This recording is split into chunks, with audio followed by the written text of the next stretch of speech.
you would then be able to contrast the strategy that we produced in the People's Progressive Party versus the juvenile attempts of the opposition to project that it does have a strategy. So there are 6 volumes. This is just one volume. And then we did a 7th one, which is not considered part of the strategy, but it's more to shorten it, summarize it for those who didn't have the time to read the entire strategy. But there are 6 other volumes of this nature. This is just one of the 6 volumes of the strategy. Now, the first volume is a synthesis of the strategy. So it speaks about the name of its National Development Strategy for Guyana, shared development through a participatory economy. And it was done by a large number, led by the Ministry of Finance, but it involved a large number of civil society organizations and individuals who were part of the working group, the many working groups in the different areas. So if you look at just the table of content, just to give you an idea of what a strategy is and the depth that it has to go into if it would be meaningful, I just want to read out to you the topics addressed when we developed this strategy over 20 years ago. So the first volume focused on the national development objectives, Guyana, the opening of the 21st century. That's chapter 3. Chapter 4, I'm not going to read this with chapters, but just go through. Key constraints to Guyana's development, principal thrust of the strategy, macroeconomic policies as summary, social policies as summary, policies for the productive sectors as summary, and the infrastructure policies as summary. Volume 2 of the strategy is titled the Macroeconomic Strategy, and it deals with the principal macroeconomic issues and constraints, principal orientations of macroeconomic policy, the external sector and the monetary management, fiscal policy and the public sector, debt management, banking policy, macroeconomic projections. The third volume is the social sector. It deals with poverty alleviation, environmental policy, health policy, educational policy, women, gender and development, Amerindian policies, urban development and housing sector, and the role of regional and local government. Volume 4, the productive sectors, agricultural policy and overview, rice development, other agriculture, the institutional framework for agriculture, agricultural land policy, forest management, fisheries policy, mining policy, the sugar industry, the manufacturing sector and technology, labor and employment policy, policy framework for the private sector, tourism policies. Volume 5, the infrastructure sectors, transport development, the energy sector, water management and flood control. And Volume 6, investment program and legislative requirements, the public sector investment program as summary, and then legislative requirements for the national development strategy. So this is what 6 volumes touching all of these topics here. So you must forgive me when I find it certifiably imbecilic that an opposition leader can unveil a development strategy in his budget presentation. And twice I saw Starbuck News has given the same headline. He unveiled it a couple months ago, and now he unveiled it again. And so, what was this development strategy that the opposition leader unveiled? So, Norton unveils people-centered development strategy. Now you see this word development. The word development means people too.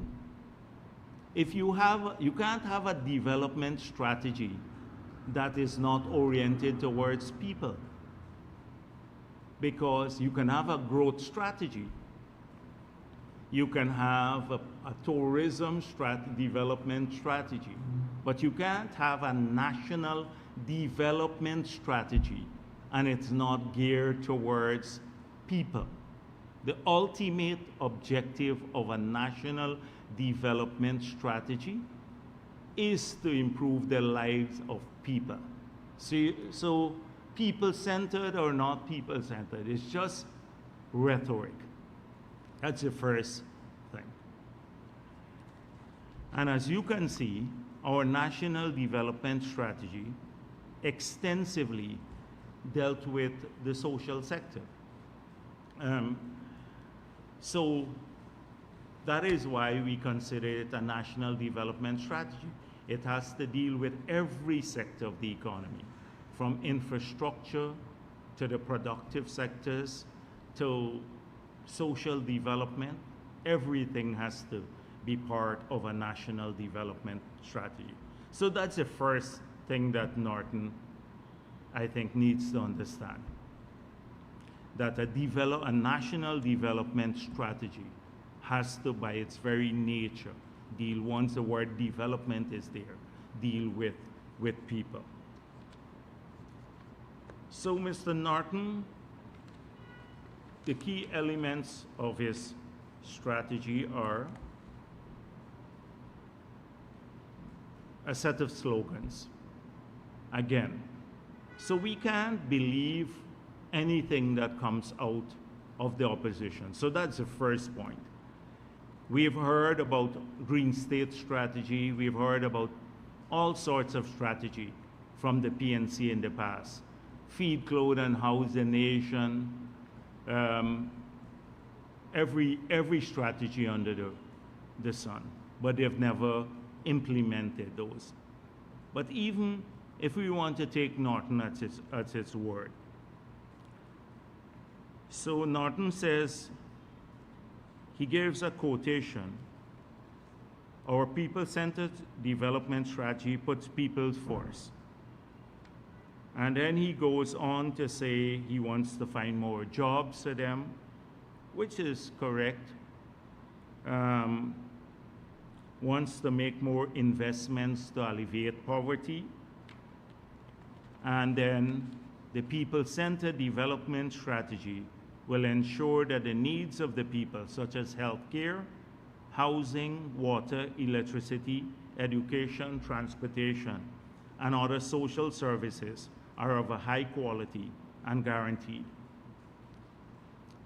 Now, this is an opposition leader. Lloyd, can you bring me some water, please? So this is an opposition leader who is criticizing a budget that invests in all of these sectors and say that these will be his priority. Healthcare, housing, water, electricity, education, transportation, and other social services. Those would be his priority in the people-centered development strategy.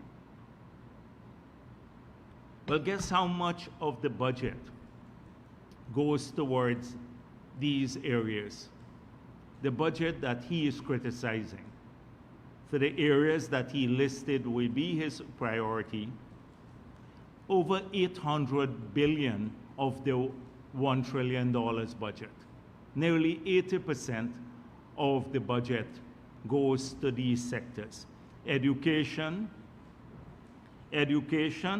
will have 135 billion, health 130, housing and water 100 billion, energy, which he says electricity, 96 billion, transportation nearly 200 billion, 50 billion for social services. So I can go on and on. It's the same things that he says that he wants to make the priority of his people-centered development strategy. He says that this budget has nothing for people in. Now, how is he going to solve the electricity, give people high-quality electricity without making investments? He listed this as his priority under the so-called people-centered strategy. How are you going to get the electricity? Will it come from fossil fuel? In the 5 years under APNU, there was practically no investment in the electricity sector. Practically no. Small units here, etc. Nothing was done. And already the infrastructure was aging. Now they're criticizing the gas-to-energy project, but where would it come from? Where would this high quality electricity come from? That is part of his people-centered strategy. And would it be given to us free by somebody from abroad? Where will it come from if you don't invest in it now? And we have $96 billion this year in this budget, nearly 10% of the budget that will go towards investing in energy. And at the end of that project, that will provide reliable energy, cheaper energy, and also address some of the other cost of living issues, not just cost of living issues, but other savings of people. They would save $100 million US a year from just cheaper electricity prices. So greater saving, improvement on the cost of living side, and then also cheaper cooking gas on one project. But he says there's nothing in the budget for people, and he will invest in a people-centered electricity strategy. People-centered electricity strategy. So he's going to plug the wires into the ocean, and the electricity would flow freely to our country without making any investments. You all are wicked. You're thinking something else. I'm not thinking that. Just so that is, he criticizes it. You know, just think about it's laughable. That's why I'm saying it's moronic. It's imbecilic. He lists this as one of his, people-centered strategy, and then they're opposed to the investment in this area.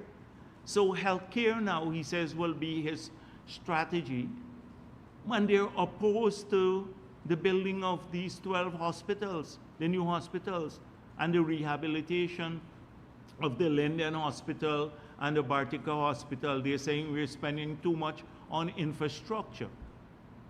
Now, how are we going to get the quality of health care up? He wants, great quality health care, high quality and guaranteed. But how are you going to do so with the same infrastructure that we have? These will be modern facilities that will be put in place to ensure that our people across this country, in the hinterland as well as on the coast, our women and children, would have vastly superior than what we have now, infrastructure and facilities in which they would receive higher quality health care. And in this budget, $130 billion is going to that. But there's nothing in the budget for it, but he wants to see this as priority. The same thing with housing. So we are not going to invest the $100 billion in housing and water that we have, another 10% of the budget this year.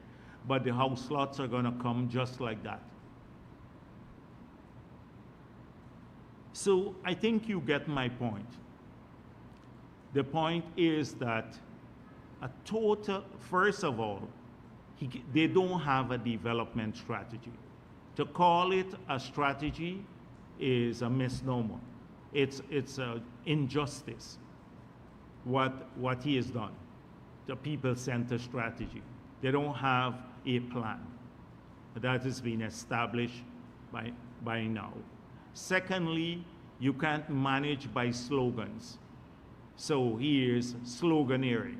Thirdly, he is contradicting himself by arguing that the same things that we're investing in, he wants to deliver to the people of the country.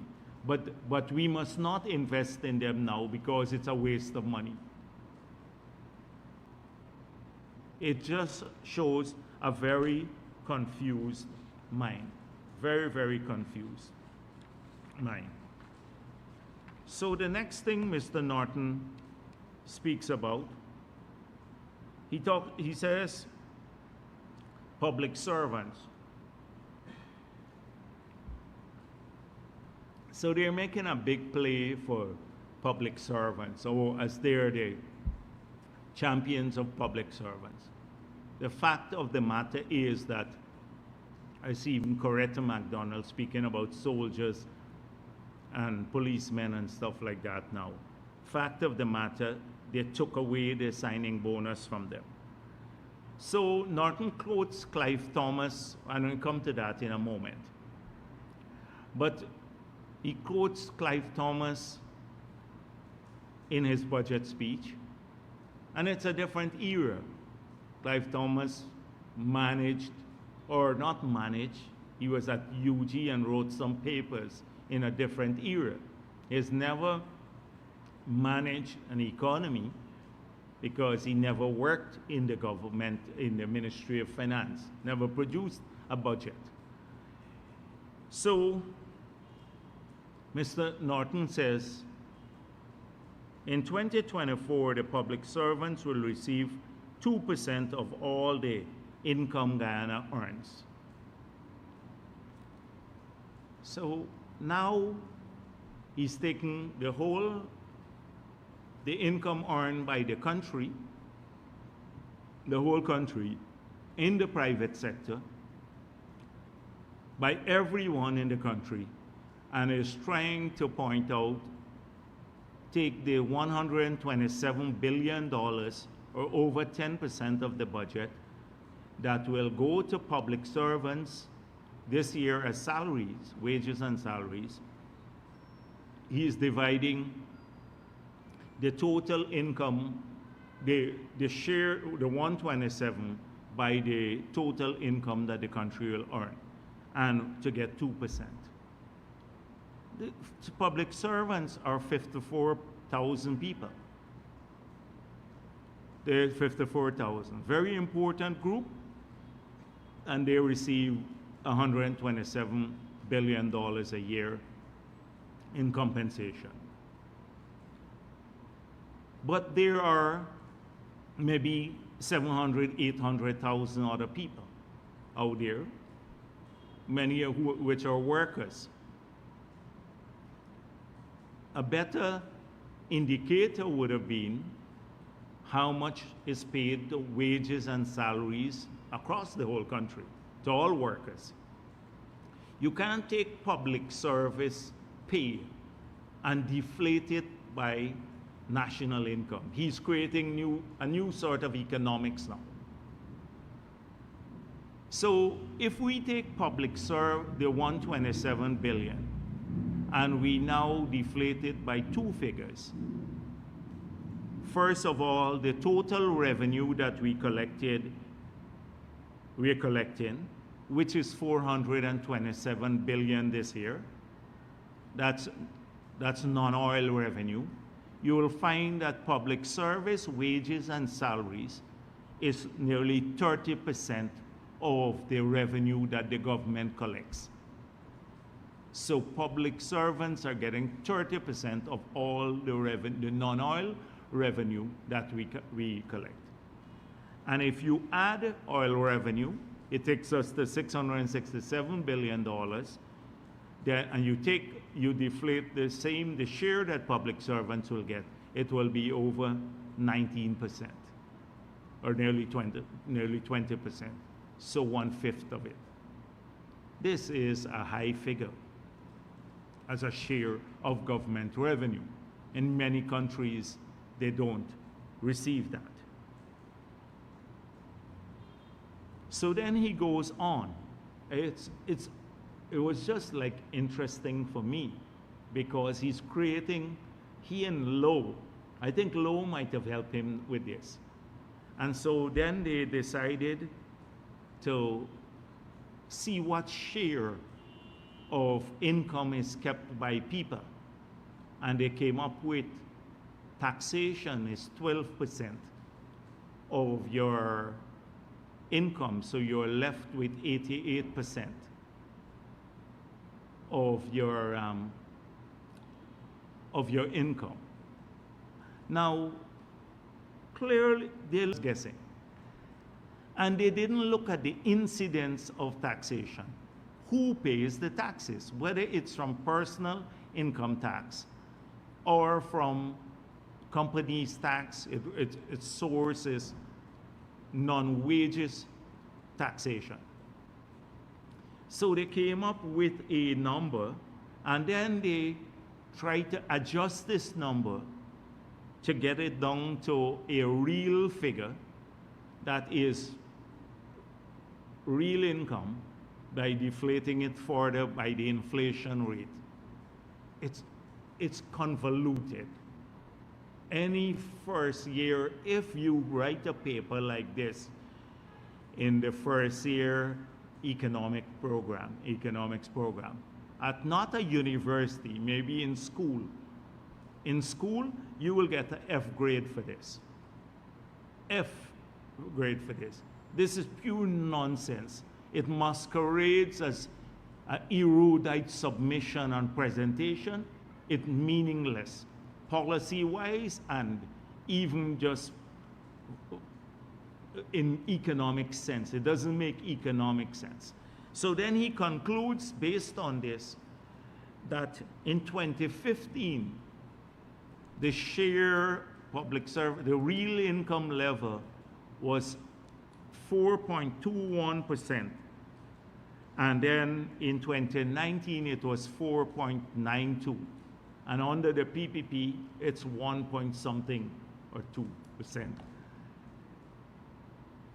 It sounds good for people out there, maybe who are on school, but that's nonsense. So let me tell you how it comes up. So if the deflator is the economy, the size of your economy, and you're using wages and salaries and deflating it by a particular figure. So what happens? How do you get a bigger percentage? You can either grow the top figure or the bottom figure could decline. So all you have to do to get higher wages allocation is to have the economy go into recession. And the economy declines, and if the denominator gets smaller, you have a larger percentage. It's such a stupid thing to do. And as I said before,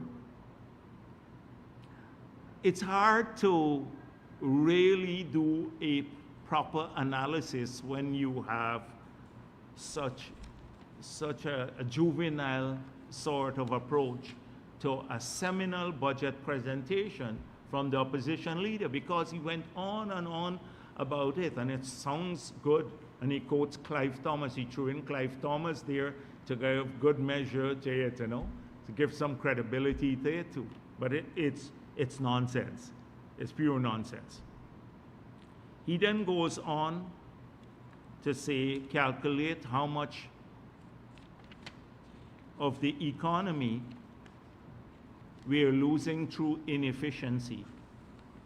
So he says, the IMF says that we are losing 41% through inefficiencies, and therefore added a figure, nearly $200 billion we're losing because of inefficiency. Now, obviously, he is quoting the IMF report done in 2017. He didn't say that. An IMF report in 2017 said exactly the same thing. So I checked for the report before I came up here. I just Googled the report, and I found it actually extensively on the, maybe he saw it recently on on Oil Now. It was quoted extensively on Oil Now. And it says in 2017, the IMF undertook a PIMA which estimated that despite a relatively high capital stock, Guyana has an estimated efficiency gap at 41%. This is much higher than the average for Latin America and the Caribbean at 30% and 27% in the emerging market economies. And so the assessment for Guyana pointed to key areas for improvement in PSIP management. And it lists what these are. It's not about, it's an inefficiency gap, or an efficiency gap, basically. It's not how much money you lose through corruption. That is what they say. So it says establish a rule base. This is how you fix it. That's what they say. Establish a rule-based fiscal framework. Establish and make public a policy framework for public-private partnerships. Enhance monitoring of state-owned enterprises. At the start of the budget cycle, include ceilings on capital for individual government ministries and agencies, which we have done. And improve project preparation and appraisal, which we have done because we have done feasibility studies on almost all of these, and almost every road project, every big project that we've had to go through efficiency assessment for it. So this has come down significantly, but he doesn't understand the difference between an efficiency gap and the money being stolen or lost. And this was a 2017 report assessing APNU's operation. At that time, we know what was happening because there was nothing. You know the bridge. Patterson was doing this bridge. They were going ahead with it, and you know the history about that. I don't want to get sucked back into that era too much. So again, he misrepresents what's in the IMF report, and it sounds good, and he makes a whole big speech about it, goes on a long time about it. He speaks about more potholes every day he traverses the country. And clearly, we have given out, I think Norton might be eligible too, for a voucher for testing your eyes. Norton might be eligible for that too. Any ordinary people today will see that more is being done to fix our infrastructure network. He says he sees more potholes every day, but they're opposed. Guess what? He doesn't want the potholes. But we have nearly $100 billion in this year's budget to do nearly 3,000 community roads. And they're opposed to it that we're spending too much on infrastructure. But he doesn't want to see the potholes. So again, we will fill it with other material. We'd have to fill these potholes with other material. I don't want to say what material, but you can use your imagination. So this is the contradiction. Mr. Norton then goes on to talk about foreign exchange and absorptive capacity in the economy and everything else. And so I'm not going to, because it's always a juvenile attempt to drop in there some things that may sound good to the private sector. But the one that struck me most, and I'm going to end here, because I think I'm going on too much, not end my press conference, but end on Norton. So I still have a few more issues to deal with. He says that we love to do tax reductions that bring imaginary benefit. So he believes that tax reductions, the VAT reduction, the removal of VAT on electricity or water or data is an imaginary benefit to people. It's not real. Raising the threshold is an imaginary benefit, and taking thousands of people out of paying taxes or paying less taxes is an imaginary benefit. Removing the VAT on machinery and equipment is an imaginary benefit. Removing the 50% excise tax on fuel, which costs billions of dollars to the Treasury, is an imaginary benefit. So if it's imaginary, then I can understand the philosophical thinking there. If the benefit is not real, then just put on more taxes. And maybe that is what guided them when they were in opposition, because these are not real benefits to people. We get criticized for doing that, lowering taxes, and the taxes have come down significantly since we got into office, but the benefits are imaginary. Therefore, you can guess what, with that sort of thinking, what kind of taxation policy the APNU government could or will have. Norton then mentions things like defense and security, youth development, expansion of the productive capacity of the economy, but sloganeer again on it. Youth development, but we must not invest in the grounds across the country, fixing them up. We must not build more stadia or sports facilities, because that's just capital investment. Just give the money to people and have them eat it up. Again, that's the theme that is running through it. And then to end it, he says, oh no, two other points. He then says, oh, the economy is changing in structure. Now, this is a great point that he made.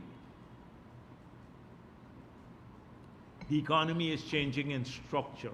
And he goes on very long, read out a long thing. I'm like, I don't know how long he took in Parliament. I didn't listen to him. But when I look at his speech just now, when I was preparing to come here, it's a long, thing about it. And now everybody knows that. Everybody knows that. This is no big finding. The economy has changed in structure, and we've been saying this over and over again. Where has Norton been for the last maybe 8 or 9 years when we were warning that the structure of the economy will change once we start producing oil. A significant share of your national output and economic activities will come from increasingly from one sector. We knew that, we spoke about it, we said the way to counter this is to invest some of the resources in the non-oil sector to ensure that we have growth in the non-oil sector. The growth will not be spectacular as in the oil sector, but it keeps the economy diversified. We have been successful so far.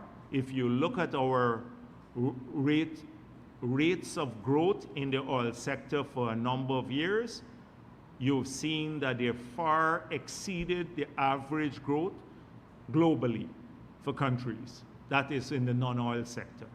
The oil sector growth has been spectacular. And that is, we knew this, we spoke about it for 8 years, we warned against it, the reliance on a single sector. We pointed out that this happened in many countries. We spoke about the Dutch disease and the need to make sure that you manage the foreign exchange of the country and everything else so that it doesn't further kill off the export industries that are very, very sensitive to real foreign exchange or real appreciation or foreign exchange appreciation. So we spoke about these things for 8 years over and over, and they're reflective in the budget, in the macro frame of the budget that he doesn't see. And that is why you have seen, you're staring it in the face, the policy that is designed to ensure that we don't suffer the same fate as other economies, and you can't see it. That's the problem with him. And that's why you see, and they've spoken about it, you see the growth in the recurrent budget tame compared to the massive growth in the capital budget. The same policy that you're criticizing is the policy that is designed from preventing what you're complaining about now, and that the government should be vigilant about. So that is why I'm saying he doesn't understand, and it's contradictory. Complains about this, and then says that you got to change your policy. So you got to spend more now. He says he wants to give out more in direct and indirect transfers to people. So already, when you look at direct and indirect transfers to people it's $200 billion. When you add wages and salaries, pensions, the part-time jobs, etc., it's $200 billion, nearly 20% of your budget. What are you going to take it up to? What are you going to take it to? And so that is why I'm saying the contradiction is there.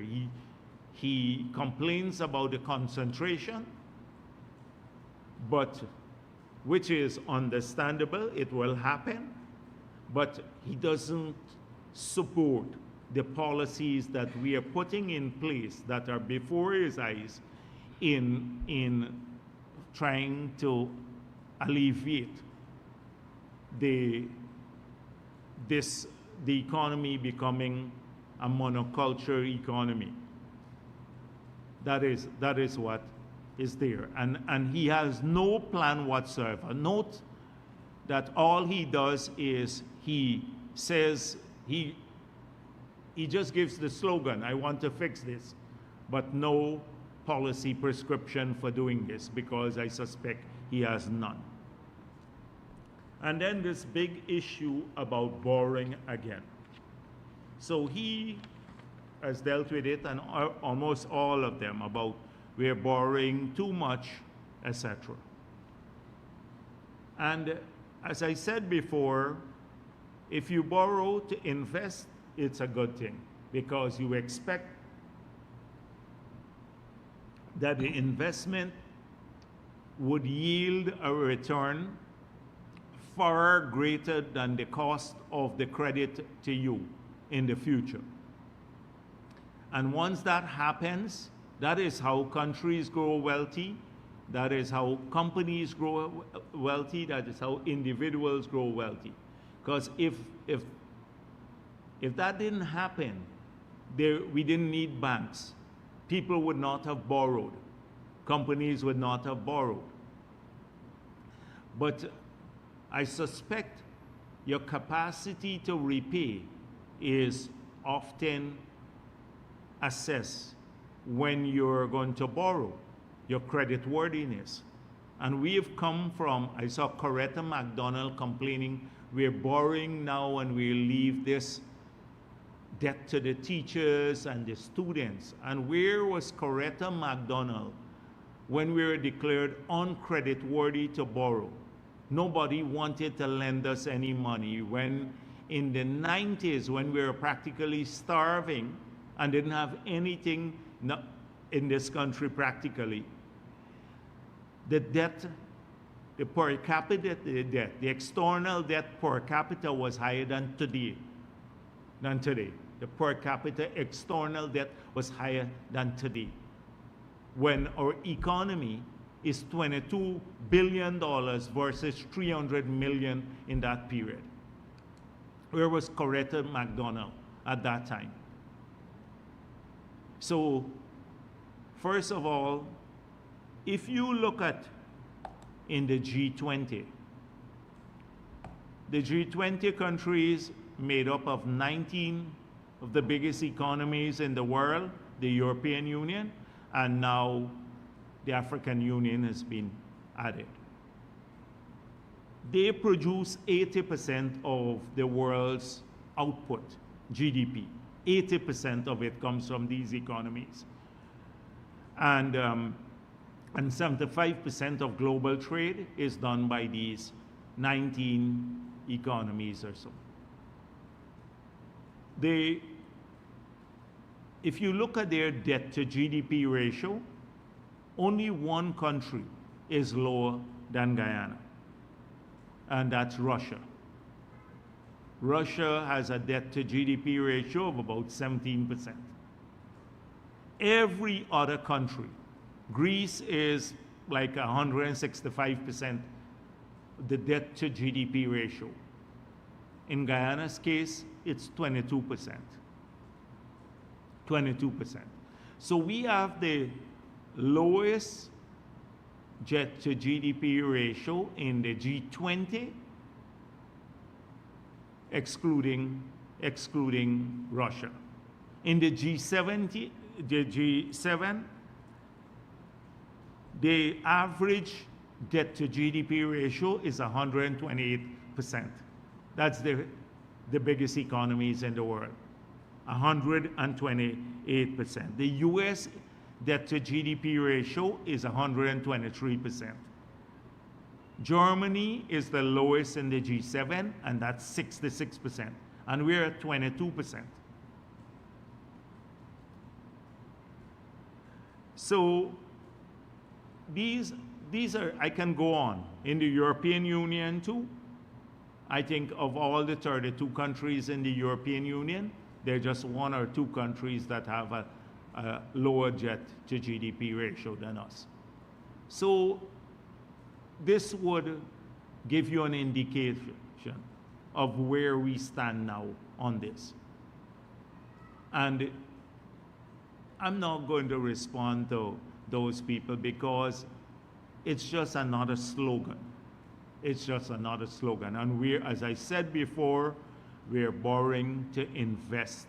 We borrowed to invest in the road to go to Linden, to the bridge, the power plant. These will add to the productive capability of our economy. It's not to fund wages and salaries, as we did when we were in under APNU. When you take actual debt service in the 90s, which was 94% of revenue, and then wages and salaries in the public sector was about 20% of revenue, but at that time the revenue was so small. 20% we were earning at that time maybe 3,000 Guyana dollars per month. That was the average wage at that time. And so when you add the 20% of revenue to the 94%, it's 114% of revenue. We were borrowing to pay wages and salaries and debt. That is what happened in that period. Now, and also we are borrowing basically to consume. And that's how far we have come. So we don't need to tackle this. Norton attempted to pull like a fast one on the people of this country by claiming that he has a development strategy. They have no development strategy. You can't believe a word that he says because we've heard them before. He could promise you the world and they would never implement it. The day after, they loved the children and then they said, sorry kids, you can't get no money here. We can't afford it. Let's take it back. But buy a fancy vehicle for it costs $36 million for the president. So that's what I'm going to say about Norton. This is pathetic, very pathetic. I've noticed a lot about teachers. And I'm pleased that in today's Starbuck News that there was a lengthy response to this government, to what has been said, the lies told by Coretta MacDonald and the leadership of the GTU, some of the members of the leadership. Everyone with any sense here would understand that Coretta MacDonald is political and in fact vilely so. I've heard some of the most racist comments coming from Coretta MacDonald. We have them documented. She has no credibility whatsoever. This is the same Coretta MacDonald that used to come to my office as leader of the opposition and complain that she couldn't even secure a meeting with the Minister of Finance or anybody in the APNU government, urging me to raise this matter, which I did several times. She couldn't even secure a meeting. The same Coretta MacDonald who complained that APNU was taking away the benefits that we had given to the teachers union, you know, the multi-year agreement, the allowance for housing for teachers. So they have $200 million in a housing fund since 2012. I think it's been there. It's accumulated over a number of years that they haven't decided how to use as yet. 100 duty-free vehicles per year. That was not part of the agreement before. It had nothing to do with wages and salaries that as president we gave to them, that APNU held up, that we subsequently learned that the union was corruptly using these duty-free concessions because we handed it over to them to give to the teachers. They were friends and families. They were selling some of the duty-free concessions. The 100 per year. Imagine just how much money. If you had to pay, at that time the taxes were more high, like $5-10 million, some of the vehicles and stuff like that. Just how much net benefits the union had to give to the senior teachers, etc. They had all of this. They had a good working relationship that APNU just threw away. The same Coretta MacDonald. So she has no credibility whatsoever. Absolutely none. And vilely trying to mislead the teachers of this country in pursuit of her own political agenda. Not a care about teachers, because her bread is well buttered, was always well buttered. They made some obscene proposals to the ministry just recently that they wanted every time there was a new election of the leadership of the GTU, I think they have about 13 executive members, that they must all benefit from a duty-free concession that the ministry denied. But we expanded the benefit now. The 100 plus now, we've given an additional benefit to those who have attained a level now. When the president met with them, the senior teachers who within 3 years of retirement, if they didn't enjoy the duty-free vehicle, which was 100 per year, then they too will receive it. So that will increase it significantly. You know what she's saying now? APNU gave them 0. APNU wasn't doing this. We gave them 100 vehicles for 100 head teachers, etc. Now we've just expanded it to senior teachers, so that everybody who reach a certain level in the teaching profession would at least enjoy this concession, which is millions of dollars that they will get. You know, she complains, oh, 52 is too old to get it now, the duty-free. They didn't give it. APNU, the same party she is with. In fact, they took away some of this, and she's complaining now about it's too old. So this is a political strike. If you look at, I would urge you to read the article in the Starbuck News or the press release put out by the ministry, and you will see the long list of things that were done. So it's 27 things that were done to improve the conditions of teachers in this country. When the president met, look at, just recently, I sat in with the president at those meetings when we were calculating this stuff. The president approved this 4,000 graduate teachers will move to the top of the scale now. That's recently. That will cost us $1 billion more. That's apart from the 6.5% that they got. This is $1 billion more it will cost us. That graduate teachers now will get, with a bachelor's, $10,000 allowance, with a master's, $20,000 per month, and with a doctorate, $30,000. And teachers are now eligible to go on the GOLD program. So we're spending an $11 billion on training now.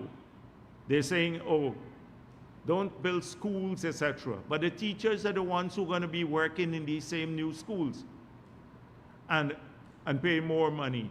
And the $11 billion we're spending on the training now for teachers and other people in the country, who you think it would benefit? It's not some alien. And teachers on the goal now are going to get this sum of money. So once they go in and they get trained, more and more teachers, they get higher increments. They get paid for the higher increments. So because we wanted more teachers to go and get a master's or a bachelor's or the doctorate, and we're providing the scholarships for them. They can do it online at home, and then they get an increase in salary. I have here the list of how salaries have increased in the last 3 years, especially for graduate teachers and stuff like that. And you will see a marked change. So we recognize this. APNU, they couldn't even secure, the GTU couldn't even secure a meeting to meet with the ministry officials, crying out how, oh, the minister doesn't want to meet with us, etc. The same Coretta McDonald. And now, but this is a political strike. This is that they want to call, because the grievances there are not real. And we all constantly have to engage the teachers. We're investing more and more in education and training and teachers' improvement. And I would urge every teacher in this country to read the list of things that we have been working on and we approve. And they should not fall prey to the likes of Coretta McDonald, who are disruptive.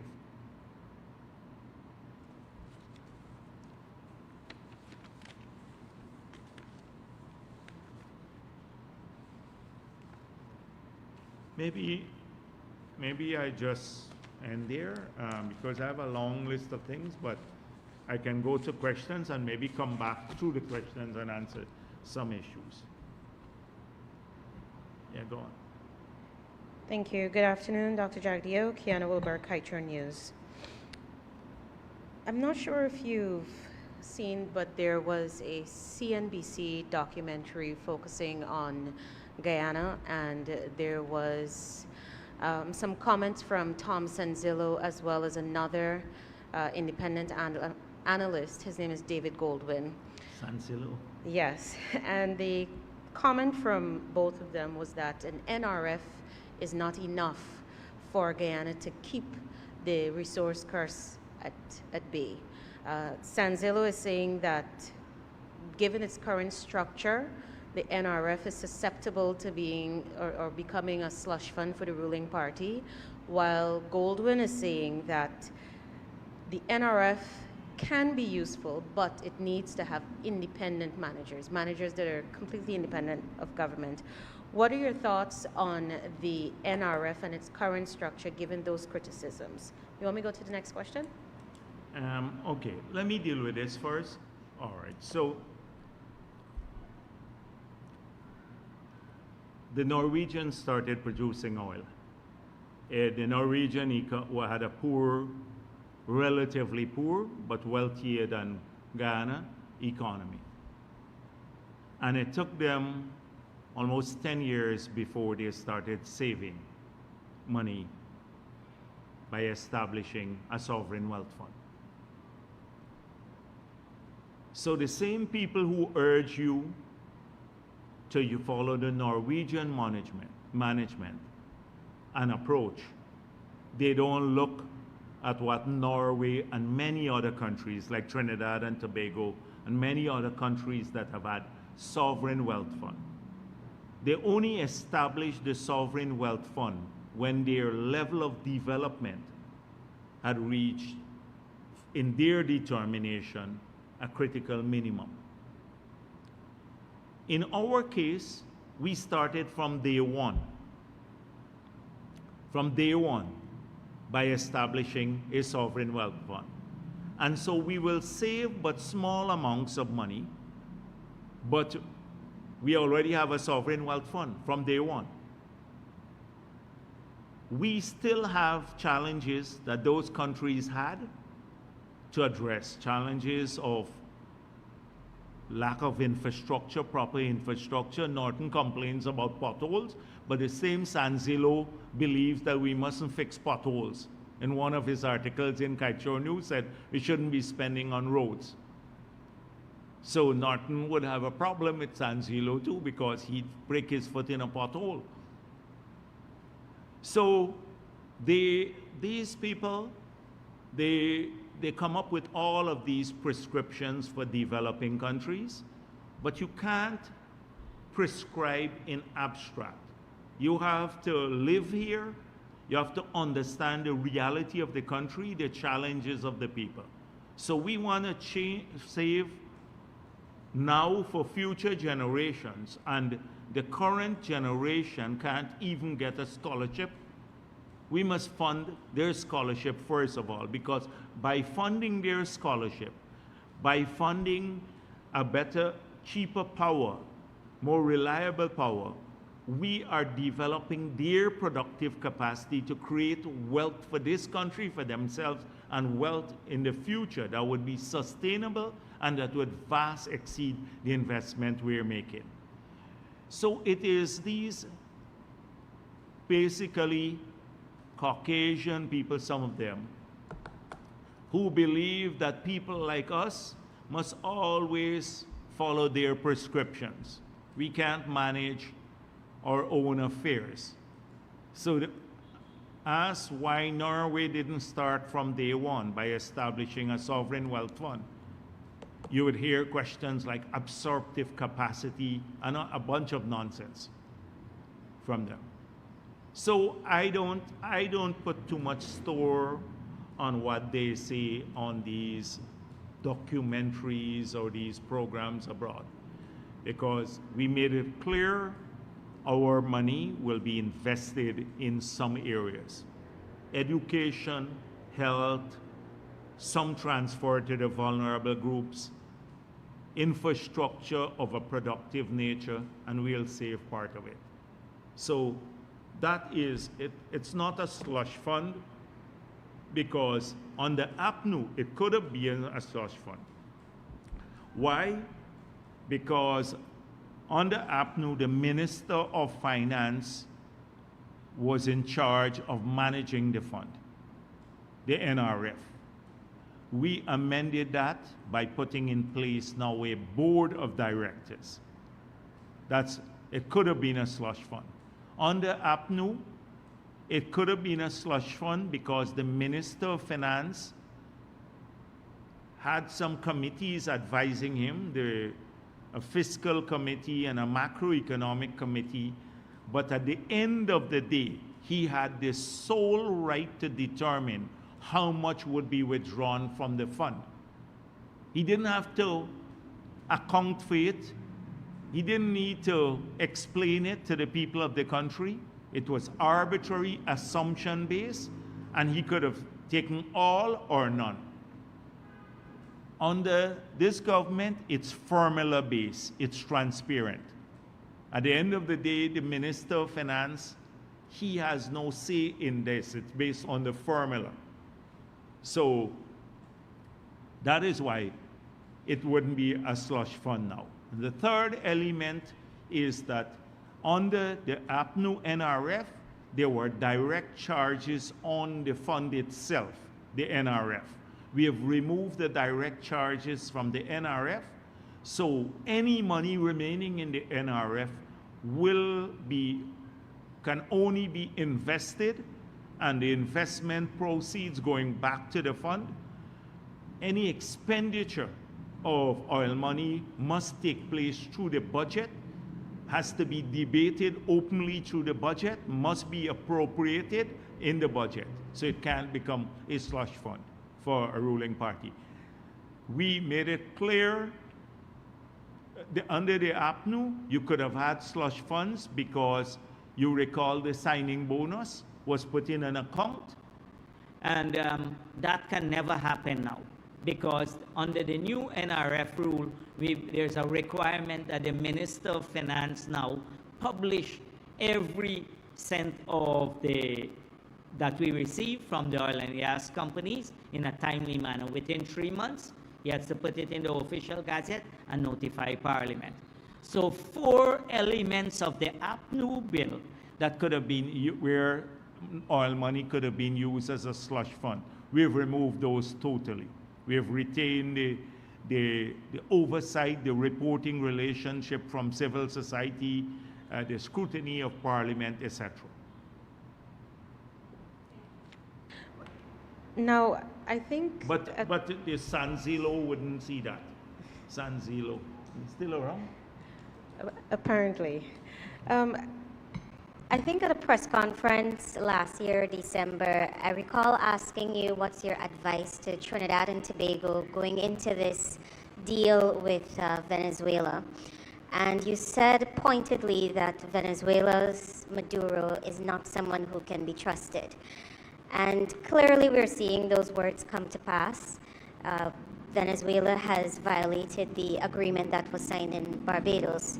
How is government taking such moves by Venezuela, especially in light of the terms that were signed for the Argyle Agreement, and given that Venezuela has violated the Bridgetown deal, even though it has so much to lose in the process? You're dragging me into a minefield,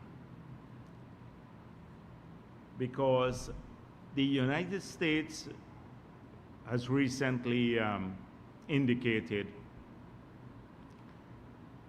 that the exemptions that were given to Venezuela would be allowed to expire in April if they don't correct the situation as conceived by the Barbados Agreement. That is to allow the opposition leaders to run in the upcoming elections. So a number of people who might be investing or are planning to invest in Venezuela based on the removal of the embargo in the oil and gas sector and the gold sector, they would now be constrained by that new development. I've seen a statement from Trinidad and Tobago where there were concerns about the Dragon Field. And the minister has issued a statement that the United States has given them an exemption beyond April. They've had an extension up to 2025, I think, to negotiate an agreement with Venezuela. And that they are continuing these negotiations. The minister will be in Venezuela to continue the negotiations.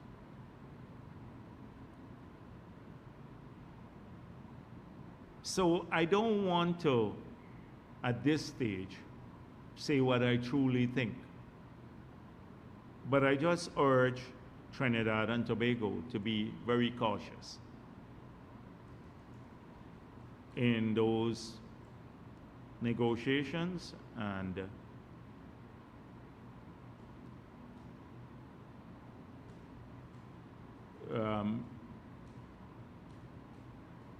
just be cautious. Just be cautious. And let me don't get into our minefield because I've been following it closely, what's happening. So I don't want it to seem presumptuous that we're advising Trinidad and Tobago because they're doing what's good for their country too. And so we need to respect that in CARICOM and as a sovereign government. But the Venezuelan government often doesn't respect agreements. If it had respected agreements, it would see that it has absolutely no evidence whatsoever that the 1899 agreement is flawed. And if it could repudiate an agreement of that nature on borders settled over 100 years ago by an international tribunal, which they accepted, then it cannot, in my view, be a trustworthy partner in negotiations until it demonstrates otherwise. So we're in our engagement too with Venezuela. We are trying to see if we can work at a series of confidence building measures. But we're very mindful about the extremism that's still in some quarters, not necessarily in the whole government, but it seems to be dominating the government rhetoric there. Some extremism that still exists there. And we hope that they would reconsider. It's not a hope that I think might be realized anytime soon, and go to the ICJ and have this matter settled definitively there, our border issue. Thank you. Just to follow up quickly on that. Yes, so sure. that move by Venezuela does not surprise the administration at all. Would you say it's Venezuela just being true to nature? Which? Which move? The violation of the Bridgetown Agreement. Would you say that that is something that has not surprised government at all? No, in this case, there were signs about that this would happen, signs that anyone with eyes should see that this was going to happen even before. Now, it's not a surprise to me, and I'm sure it's not a surprise to many others who've been carefully observing what's going on in Venezuela. Thanks. I want to take you to another international development. This is with the U.S. President Biden put a ban on the export of LNG. Are you concerned at all about what this policy position can mean for the U.S. Exim Bank, which is overlooking Guyana's application for the loan for the gas project? Yeah, I think, I'm not sure it's an export ban on LNG, but I think they didn't give permission for 17 projects. 17 projects that were building out a capacity to export LNG, because there's been a rapid growth in fossil fuel production in the United States of America. Last year, if you look at combined oil and gas, then they would have exported the most, produced the most, and exported the most in the world. Not exported the most, but produced the most oil and gas in the world. There's been a rapid growth in it. And so I guess the United States, consistent with their domestic policy, where they made pledges to get closer to net zero, then having that done there would be very inconsistent with their stated goal. And so President Biden obviously came under a lot of pressures. But President Biden also, in other parts of the US, have given approval for drilling in the United States. So often it's about the policies are suited to the interests of the United States of America. In our case, we have our gas production, which is the gas to energy project. It is not for export. It is to supplant our supply, which is a bunker C mainly, bunker C diesel mainly supply, which is very polluting. So the mere fact that we are investing in the power plant that would use gas now, we can cut our emissions from the same output, if we look output for output, 1 megawatt for 1 megawatt, by more than 45%. Then it would take us to, it's a cleaner form of fuel, and it would make a big difference here. We're not exporting the gas here, we're utilizing it.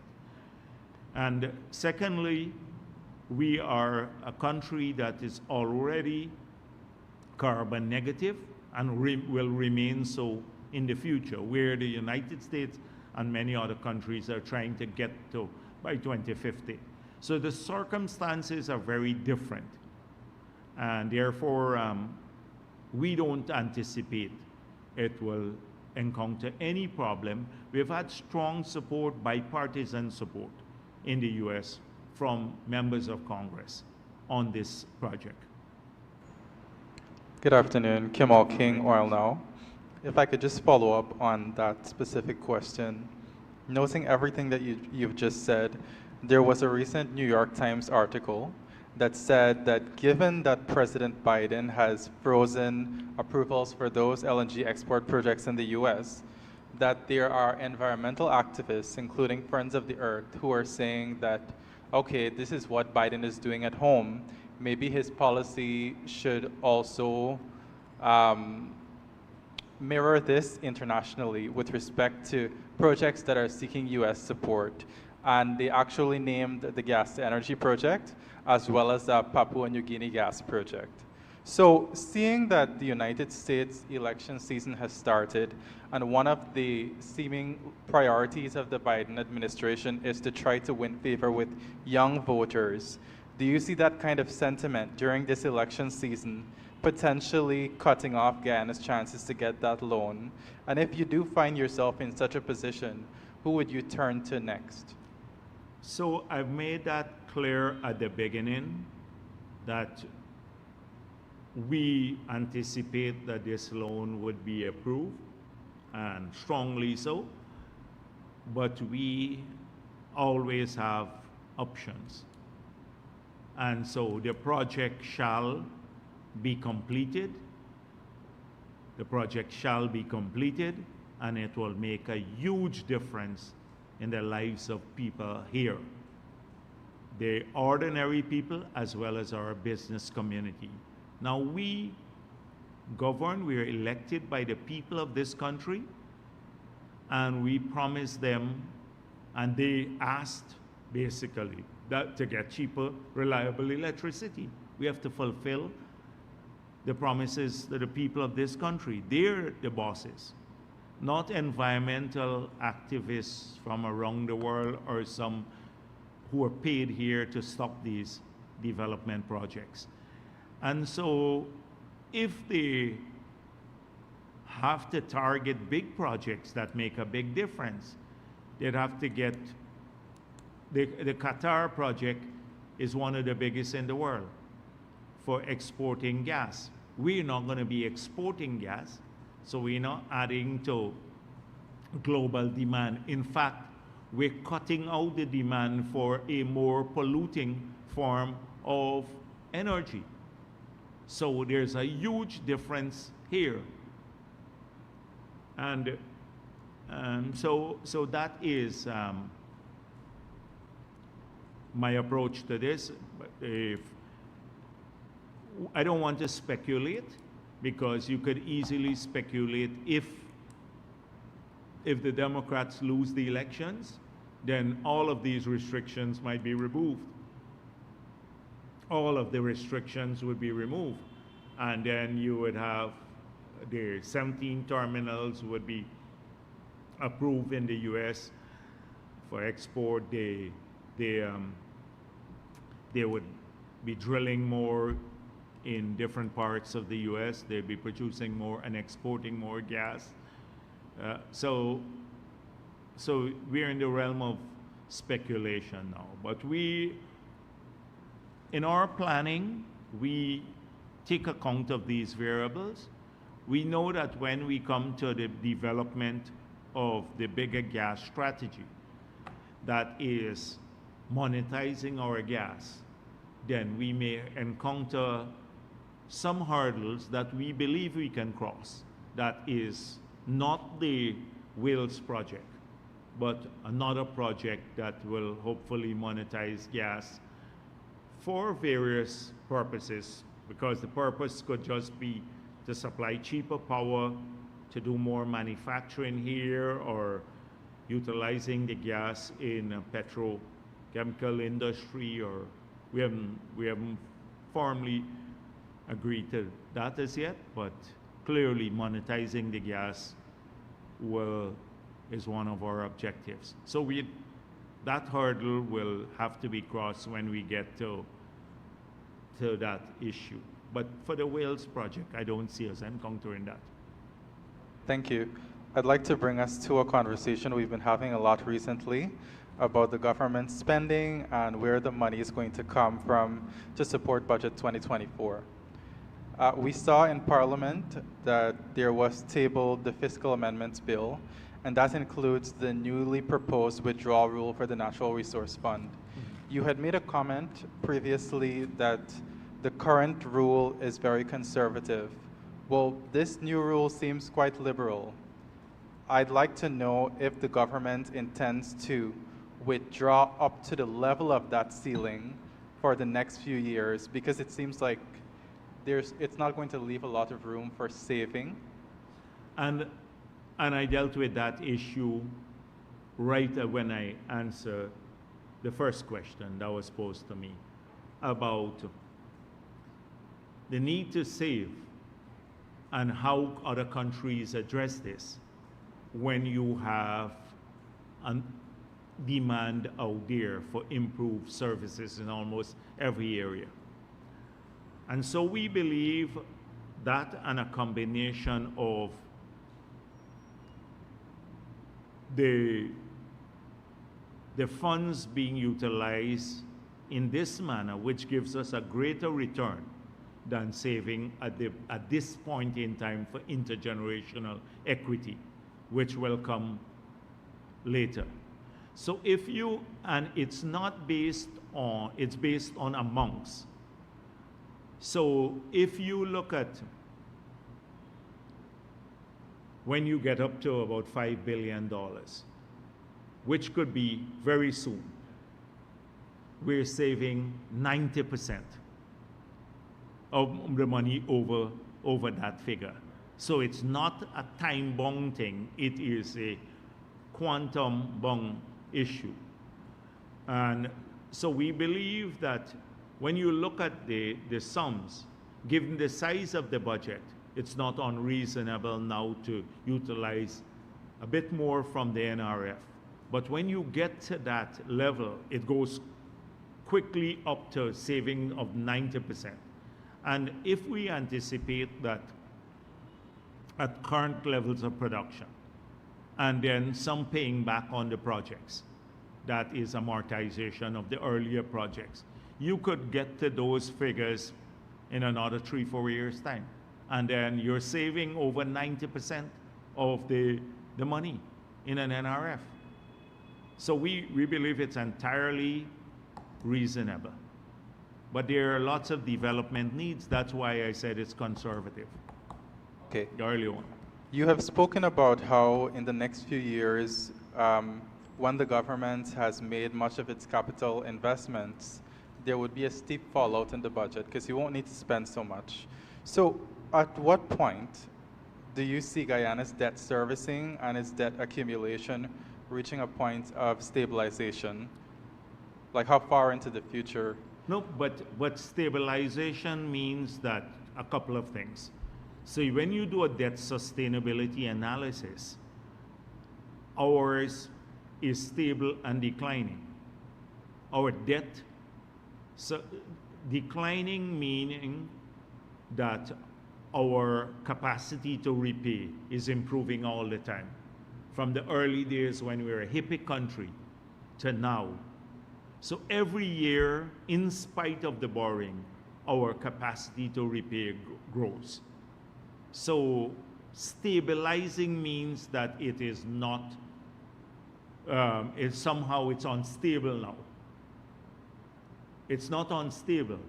It is our capacity to repay and the burden of the debt on the fiscal as well as the share of the debt on our national output is constantly being reduced. So if the burden on the fiscal is being reduced, then it means your capacity to, not that the debt is stabilizing, it's improving. It's improving, the situation is improving.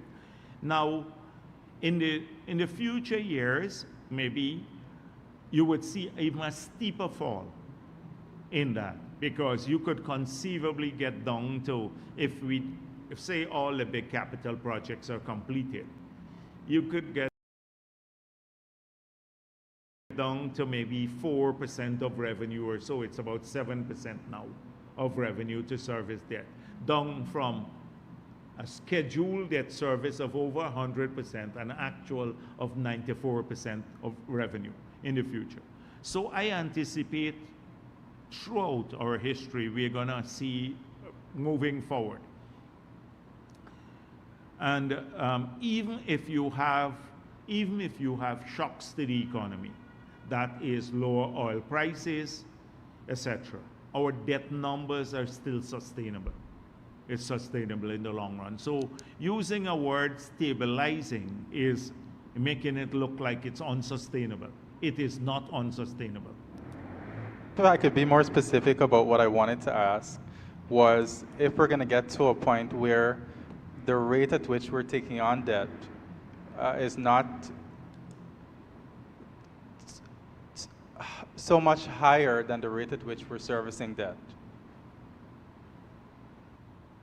No, but the thing is that if you look at the composition of the debt, for example, the debt now, external debt, I'm talking mainly about external. Internal debt, you can easily service that. Countries do that easily. External debt is 1.8 billion now. In 1990, it was 2.1 billion US dollars.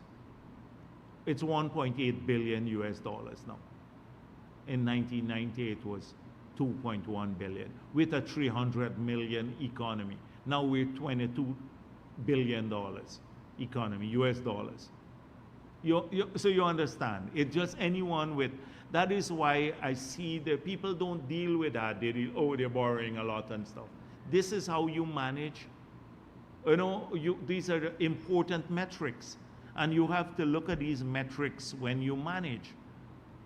So it's not like a massive accumulation of debt, because we repaid a lot and we got a significant amount written off in the 20 odd years.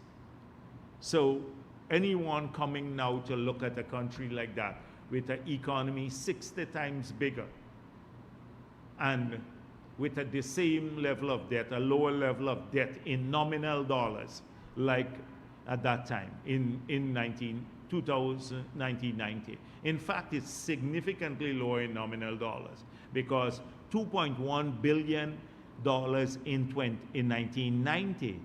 In today's dollar, if you look at today's dollar, would be probably $5 billion. That's how you calculate it when you look at time value of money. If you were just maintaining the time value of money, you should have had an outstanding debt of about that. But it's 1.8 billion, even lower in nominal sense. So people need to examine this carefully. For my final question, I just wanted to get back. Yeah, sure. Are you going to spend to the level of the ceiling in the fund every year? It does not. It depends on the fiscal policy. Okay. The fiscal policy. So if you draw more, it means that you borrow less in some years. But it depends on the level of the budget, the fiscal deficit that has to be financed. Okay, so everything depends on the fiscal policy. If, for example, if we have all the projects, capital projects come off the budget in 1 year, you may not need all of this money to come out. Okay, I saw that recently the government published the model PSAs that you said were going to be published. Yeah, okay, so they did, right, I told them to. What do those finalized model PSAs entail? Because I remember after you did the consultation for the PSAs, the government did put out the amended PSAs based on the consultations. So I'm not sure what these new finalized PSAs, what changes do they include? So the thing is that this is what was given to the people in the auction. That is how I see it as finalized. So this is what was handed over to the people who won the bids in the auction. So that is the concept of finalized. I said to them, ensure that you put out the document that was shared with those who won blocks in the auction. So that is what it meant. These contracts have been awarded to the winners of the auction. Now, yes, so they're given to them. These are the documents given to them, so the awards have been made after the approval, the assessment, it went to cabinet, the awards have been made. signing up of the documents as that has not taken place as yet, because there was a need for all the bidders to submit additional information that the ministry requested. So they had a deadline, and that deadline was yesterday. I got one bidder asked for a couple of weeks more, and they were given the 2 weeks more. So at the end of this period, if they're satisfied that the persons who are awarded, or the companies that are awarded those blocks, that they have met all the requirements to proceed to signing the licenses now, or to be issued with the production licenses, then this is the document that they would have to utilize. Now, we may not get to that, because if a company can come up with a signing bonus now, then there is, in spite of them being awarded the contract, they can't conclude the agreement to be issued with a production license. So that is what was given to them. All right. Thank you. I had asked you last week about the grievances that ExxonMobil raised with the contract. Are you in a position to update No, on? I'm not dealing with grievances from Exxon, because those would all be dealt with in the context of the negotiators who are negotiating. It didn't come to us as yet. As I said before, it has to be done with our negotiators, first of all. They know what the parameters are, what we said policy-wise. They have to meet with all the bidders. They have to do the due diligence. They have to see all the conditions are met, so to proceed with the signing and the signing of the PSAs and the issuance of the licenses. And then that comes to cabinet, and cabinet says, fine, go ahead. Have you remain true to what we said policy-wise? So that's the process. But since we have not concluded that part as yet, so I can't answer you on the second part. Abina Rockcliffe, Guyana Standard. Sir, I have 4 questions. I'll just give it off Yeah, sure. the bat. So the government has been focusing and marketing a lot of the strategies that it noted benefits the masses. So the removal of excise tax, keeping the electricity at pre-COVID levels, roads, etc., all those things. But the opposition has been constant in its approach that the priority should be the 16% of the population, the public servants. And in the debates, a lot of the MPs call for a 50% increase for public servants.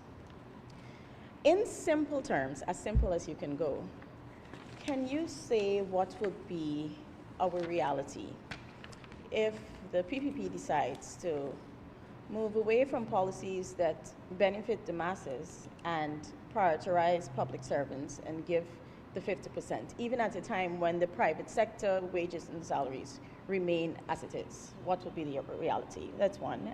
2, probably with the exception of Dr. Singh, there's no one else in the National Assembly that can defend the budget in the way you can. And this is not a jab to any of your other MPs, but you have the experience. Yet, for the last few years, we haven't seen a presentation from you in the National Assembly. You explain your position here, but these are not recorded in the Hansard. I just want to know why this is the case. You mentioned extensively the National Development Strategy and a quick bit about the bit on the section on legislation that will allow for development. I just want you to say what percentage of that we've covered to this point, like how much of the legislation needed for development we have been able to pass. And you basically painted MP McDonald as a opportunity. Legislation, right? Yeah. Roughly, not exactly, yeah. You basically painted the woman as an opportunist, manipulating. Opportunist. In other words, Well, that's your word. no, you She's basically what you said No, no, can no. be, in summary, described as an opportunist manipulating teachers for her political gains. Basically, That's your that's word, what. right? But I can use your word. Okay. Thank you, right. But even if we were to take your aspect or your representation of her, she is somehow getting the support of the teachers. So how is the government going to counter the actions of this quote-unquote opportunist so that the children wouldn't suffer? Okay, that's it. All right. So the last one. So if you look at, yes, I believe, I share your view.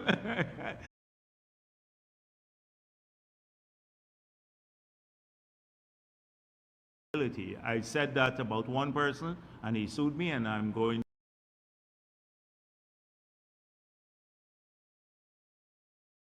to go to Parliament to defend that he has no credibility whatsoever. That's good.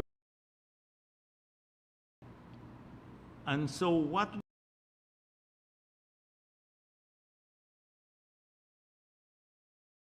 we find is a strong undercurrent of racism. They go in little circuits, so it's racist. That is why it doesn't want to support public servants. Now it campaigns. They can't come out in an overt way like they used to in the past because a lot of the things they've been talking about you badly. And you know why? Because it's a certain demographic. You know what he meant, Afro-Guyanese. So he was speaking to an Afro-Guyanese crowd. And you know why, you know what I'm talking about, this kind of racism by whisper. And so they do a lot of this on the ground. They go, you don't need much of that in Linden and that group that they have there, the Solomons and the others. They've been doing this all the time. Oh, the government is racist, etc. They would ignore the fact that this year's budget, we had nearly $5 billion for electricity subsidy in this year's budget for Region 10 and still talk about racism. That more people are employed in Linden than ever before, that we're going to spend $30 million US on upgrading the hospital, that we're developing a housing scheme now for 1,400 people. They would ignore all of that and go on the whisper campaign. Racism. So that is how they work. And they do it quietly in different places. And so that is why I hope that people will see them for what they are. Because they know, teachers know in their hearts what happened in the 5 years under APNU. Any teacher in this country who would tell me otherwise, that under APNU they were getting help and all of that, wouldn't be credible. Because you saw the assault on the sector. If you look at the budgetary allocations to the sector, lower, they practically did not put any money on capital or very little on capital. That is why. But maybe the teachers didn't know that too much because they don't go to the budget. But the teachers saw what they did to the children. They took away the $1.6 billion to the children. They didn't, the duty-free and all of that.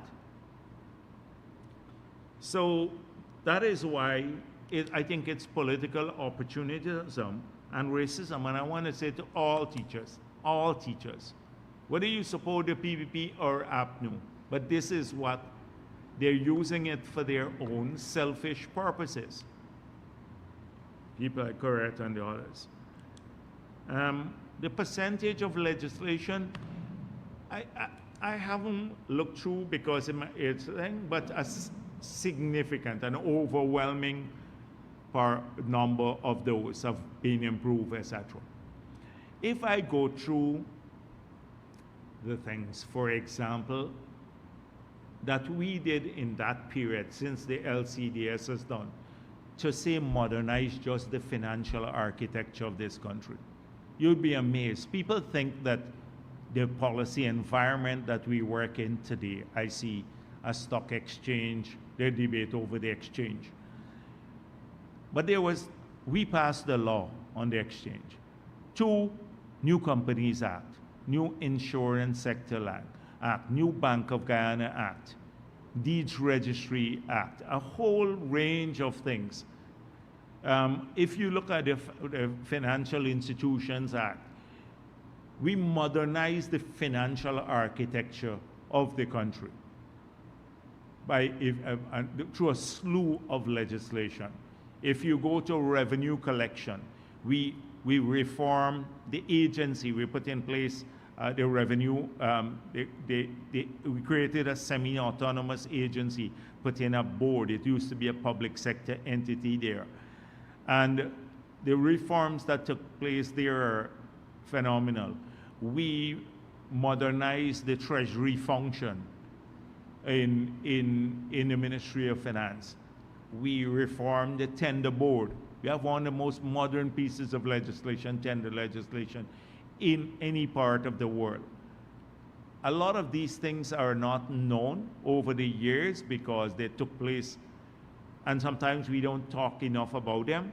But I can't tell you the percentage now, but a significant amount of them have been done. And if the next time I can get that volume and I can tick them off, the LCDS, I'm not the LCDS, the National Development Strategy in 1996, and I can tick off all of those that have been done.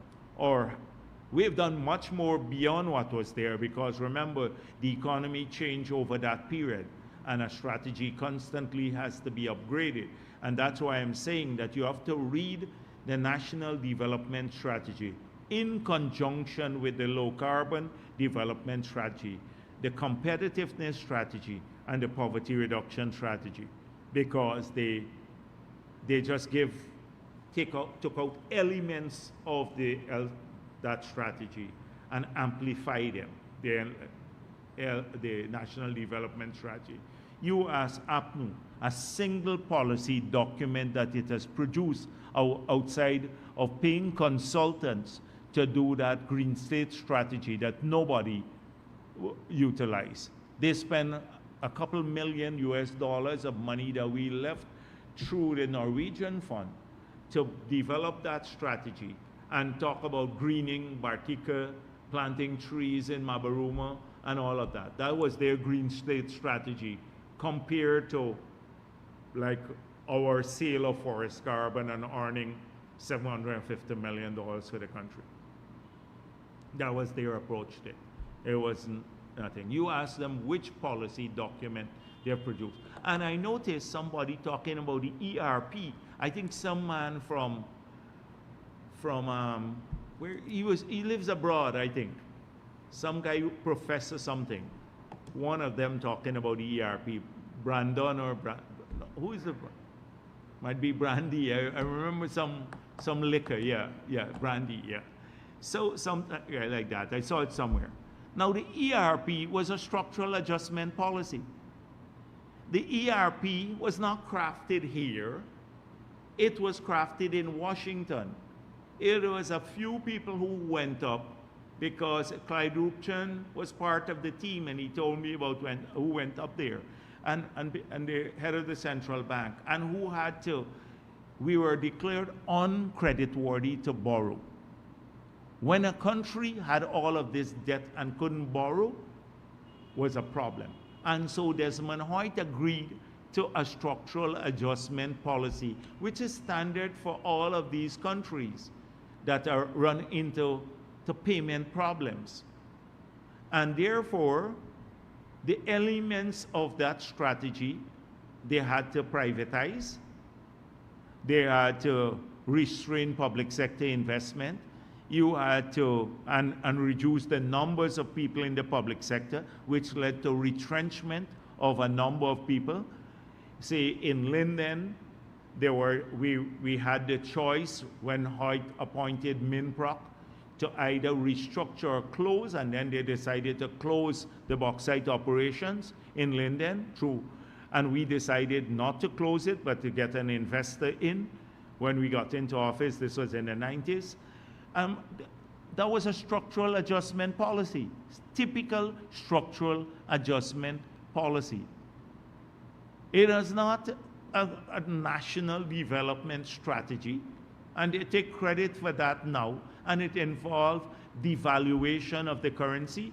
So the currency moved from over a period of $4 to $1 to 120 something dollars to $1 in a matter of time. It led to the pauperization of the public sector.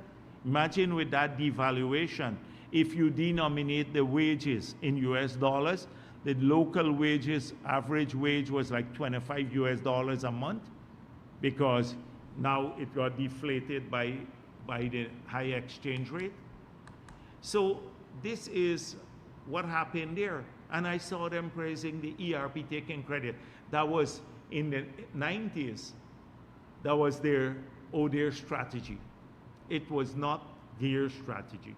It was caused by the country being declared uncreditworthy. It was a standard structural adjustment policy.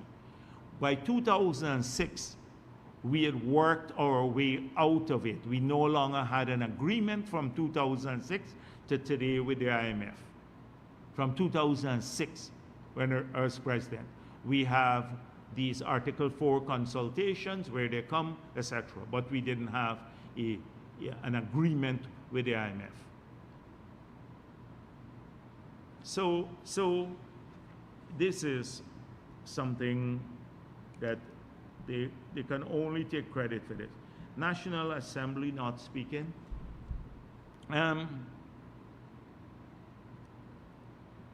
Maybe I should. Maybe next year I will. But really, the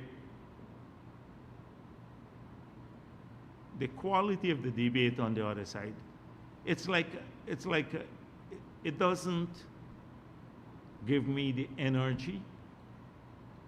You know, you can have opponents, and it's good to have like robust opponents, so you can have really a good fight. And when you feel depressed, dejected by the weak arguments, etc., it doesn't give me like the energy to want to fight and want to make a presentation. And then when you do make a presentation and it sounds technical, it doesn't deal with the mundane, they lose interest absolutely, because they're not tuned to it. It's not an environment that is like where you can make a robust technical presentation and have it appreciated even. It degenerates. So it's the kind of thing that really I should drink a lot of coffee and go in there the next time.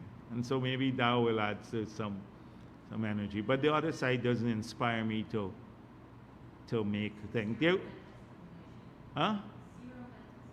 No, zero mental. There was a time when APNU had like great people, you know, who will speak on this thing. Desmond Hoyt was a former president, but when he was there in Parliament, I was Minister of Finance at that time, because he was in charge of planning.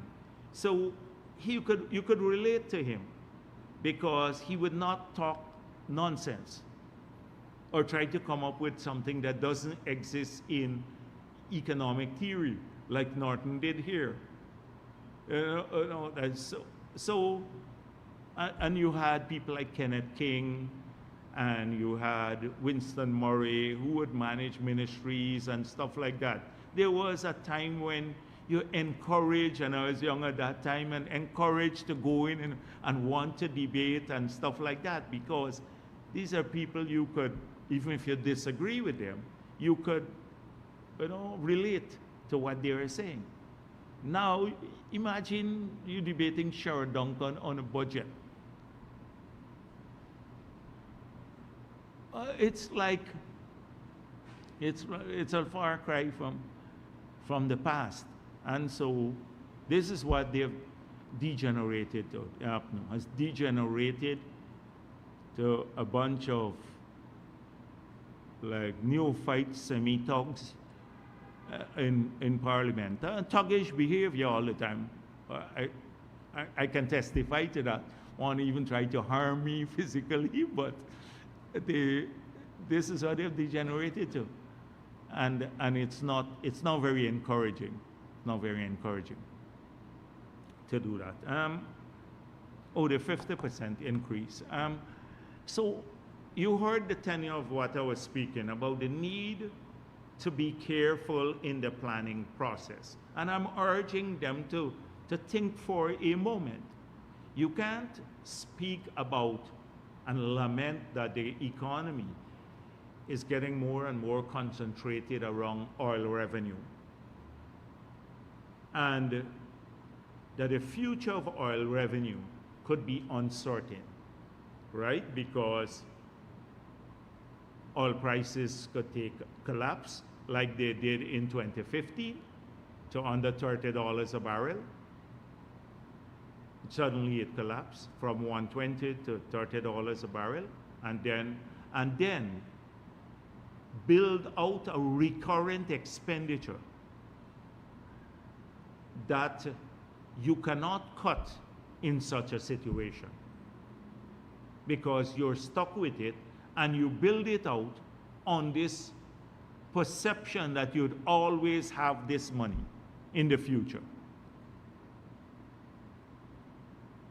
So, and you can't borrow for that purpose, for the purpose of paying wages and salaries, because if you borrow for that, after time you'll go back to what we had in the past. So this is something I say to them, and people don't question them enough. Why you're saying this all the time? How are you going to fund it? What if oil prices collapse? How are you going to fund? You want to expand recurrent expenditure, so all these transfers and everything else, and then you're complaining about the concentration. What happens next week if oil prices collapse? Can you sustain this? If you grow the capital budget, then you can easily slow down a project or stop it, or when it's completed, it's done. So people need to question them more. But in this country, when somebody here, I'm going to get 50% more. They don't care if the 50% we bankrupt the country next week or next year. And then we all rue it. Everybody suffers from it.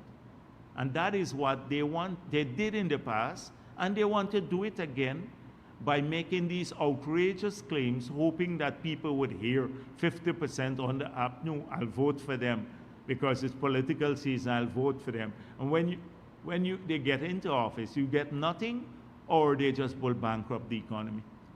That is why we've been explaining this, but people need to the media needs to turn the spotlight more on them and interrogate them. They will not answer these questions. Can you imagine Coretta MacDonald or Sherrod Duncan or Ramjatan, for that matter, Ramjatan speaking about this issue? They would not. They would not give you answers. They're just so contradictory. They'll talk about, we hate public servants. But public servants are earning much more, $30 billion more than when 2020 they're getting. $30 billion more in these years. And our pensioners are getting more. And there are people of every race, public servants, pensioners, our children are getting more. Everybody. More people are getting employed, etc. So, that's it. Yes. Good afternoon, Dr. Jagdeo and Arthur Williams, Culture News. Lloyd, get some more coffee. Just a few quick questions. Firstly, you said government has other options to fund the gas to energy project. Can you shed some light on what are some of those options being considered by the government to fund the said project should the loan not be approved? Secondly, to what extent does the new withdrawal rules protect against the volatility of oil prices and potential market Hold on a crashes? minute. My third question. No, the second one. What's The second it? one? The- To what extent does the new withdrawal rules protect against the volatility of oil prices and potential market crashes? My third question. Citizens are complaining Protect against new the withdrawal volatility rules. of oil prices and potential market crashes.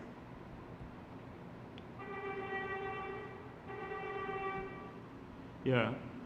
Citizens are complaining that businesses are making money, but the stock price is not moving. What are your thoughts on the need for the stock exchange to be modernized? Norton says Guyana should not have a currency shortage with a 700% increase in exports. Can you comment on this? The discovery of oil has drastically changed the trajectory of resources available for national development. In light of this, is your government working at present on revising or updating its national development strategy? If so, can you say who is leading I this? didn't get that one. Yeah. Sorry. The discovery of oil has drastically changed the trajectory of resources available for national development. In light of this, is government working at present on revising or updating its national development strategy? If so, can you say who is leading the process and when can we expect a published draft of the new strategy? And lastly, since the Wismar Bridge was a part of the National Development Strategy in the 1990s, can you say why has government only looked to implement this project now and not back then? Okay. So the first two. So I don't want to speculate about the alternatives to Exim Bank funding because we anticipate that the funding will be available. And as I said before, it would be retroactive funding. However, without disclosing sources, that we have already been talking about a contingent line of credit that could easily supplant that. And secondly, from the budget. We've already been financing beyond the first 100 million US that we put into the project from budgetary sources. That's the first year. We have been making payments to the company from the budget. So those are two potential sources, own revenue or from the budget and from a contingent line of credit that we're already discussing. The second thing about the new withdrawal rules protect against volatility and market pressures. Now the withdrawal rules and market pressure and volatility are two different things. So the withdrawal rules apply to how much will be transferred from the NRF to the budget in a particular year. And it's based on the quantum that comes into the NRF. So if the market is volatile and say the prices are high, then more money will come into the NRF and the formula will apply to that. And if the prices are low, the less will come into the NRF and the rule will apply. The rule doesn't change and the rule can't address, legislation cannot address market volatility and market pressures. Market volatility, market pressures, often in a country like ours, are factors beyond our determination. So prices can move, prices generally move when there is a mismatch between demand and supply. Prices move. But there could be other factors that drive markets, add to market pressures, and therefore volatility in prices that are beyond just the supply-demand curve. Or in fact, they have some relation to it because they anticipate how the events that may unfold will affect either demand or supply. So if, for example, you can't ship oil through the Red Sea because of war there in that area, then it may affect supply, and therefore it would affect prices. The cost of freight will go up, etc.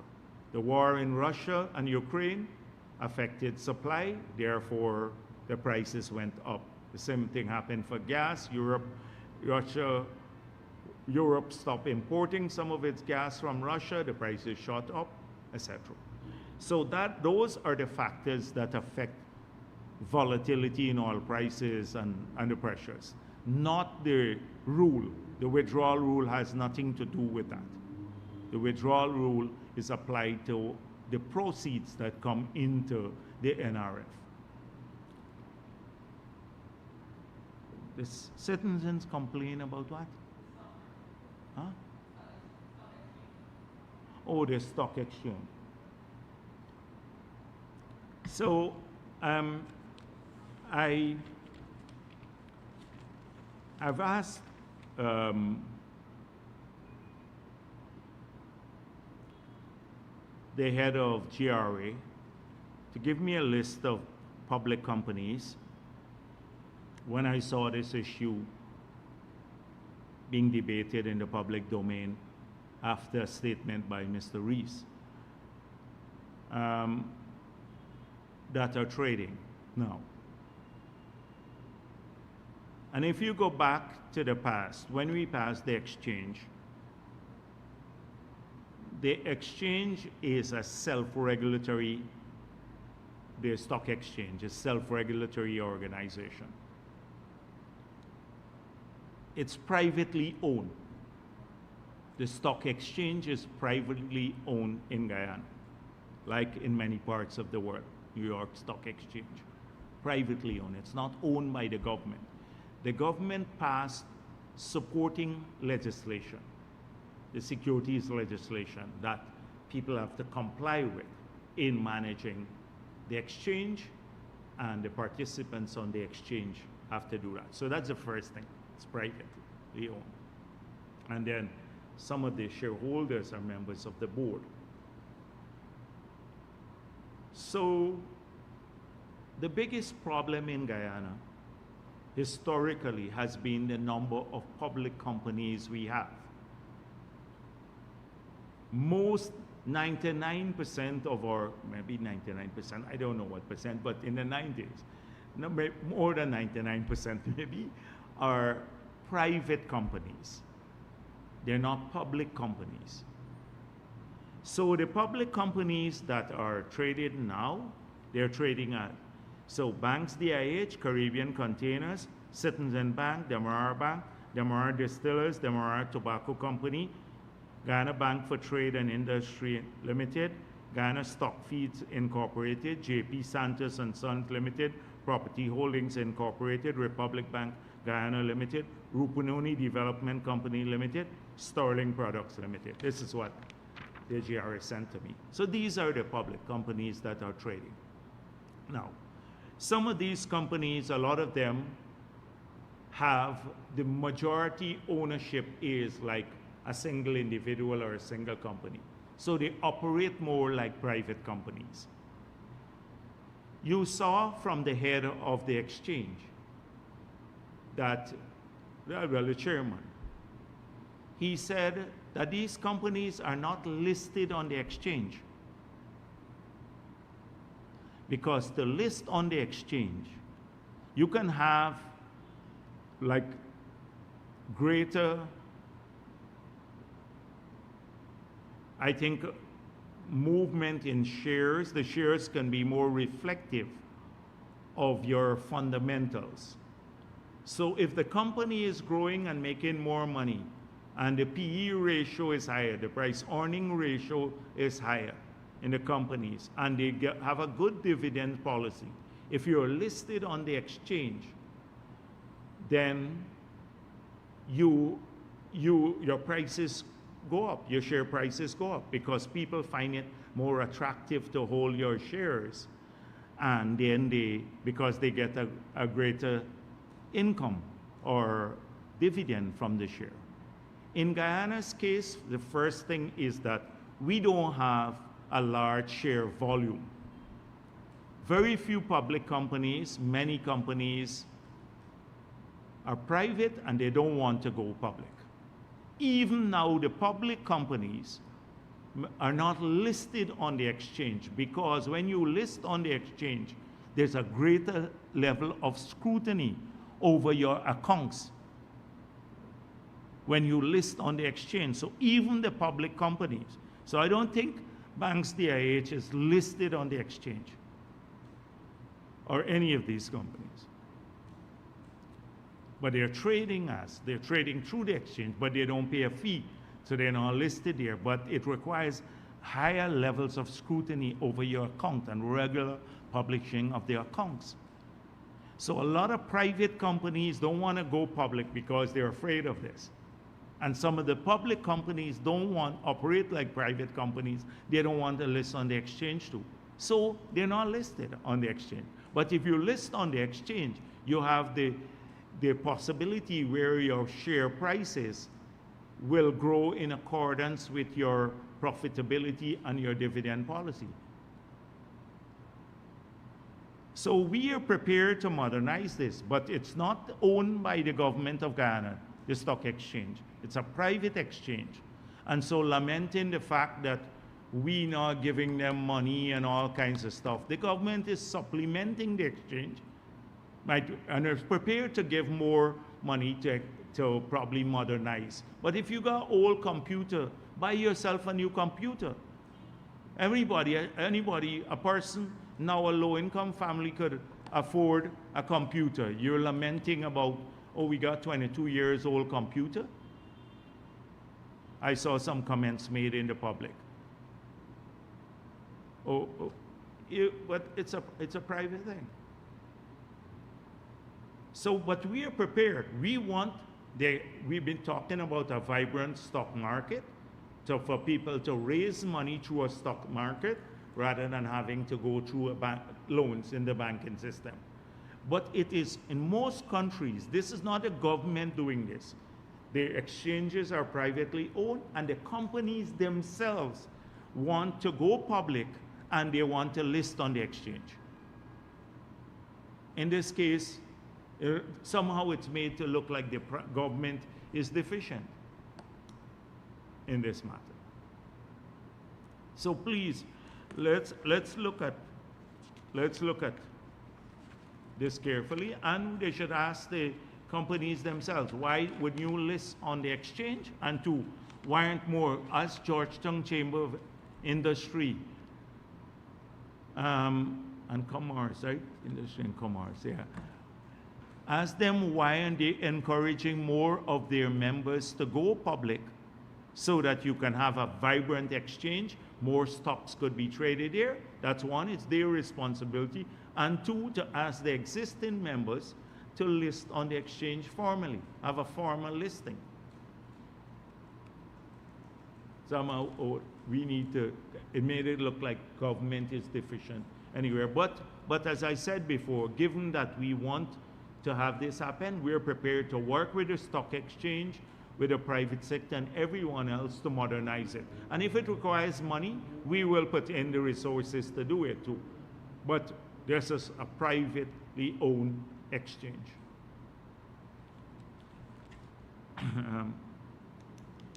Norton and foreign exchange. So Norton complains, no doubt, I think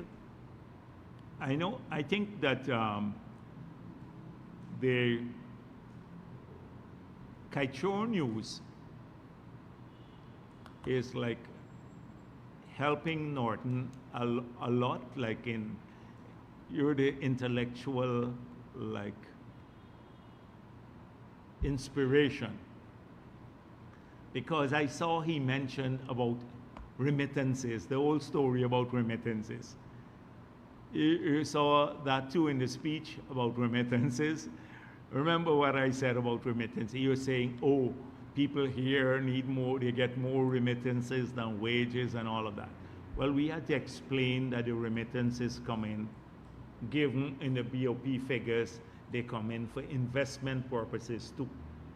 So I didn't respond to that, although he needs to look at that. So he says, oh, we're getting more foreign exchange now, and there shouldn't be a shortage. But there is correspondingly more demand too. Correspondingly, when an economy is growing faster and people are investing, then it's not just the supply of foreign exchange that increases, it's also demand for foreign exchange. So when we didn't have a shopping mall and we didn't have like Häagen-Dazs ice cream, we didn't need a demand for that Häagen-Dazs ice cream, so people didn't buy it. Now people want it, so it pushes up the demand. If you look at the demand growth, it's gone for consumption, it's gone higher. For investment purposes, it's gone significantly higher. So capital goods, when they're bringing in, now they brought in over 1,000 new trucks that came in. They have to be financed somehow. When we brought in 200 new excavators, they have to be financed too. So the demand is also growing there. And it's good that we didn't have an appreciation of the rate. That this is precisely what we are arguing against. And that is why we've come out in for great praise from the IMF recently in their article for consultation, where they said basically it's managed well because we have not seen an appreciation of the exchange rate, which could have led to the infamous Dutch disease that we want to avoid, that he complains that we may have.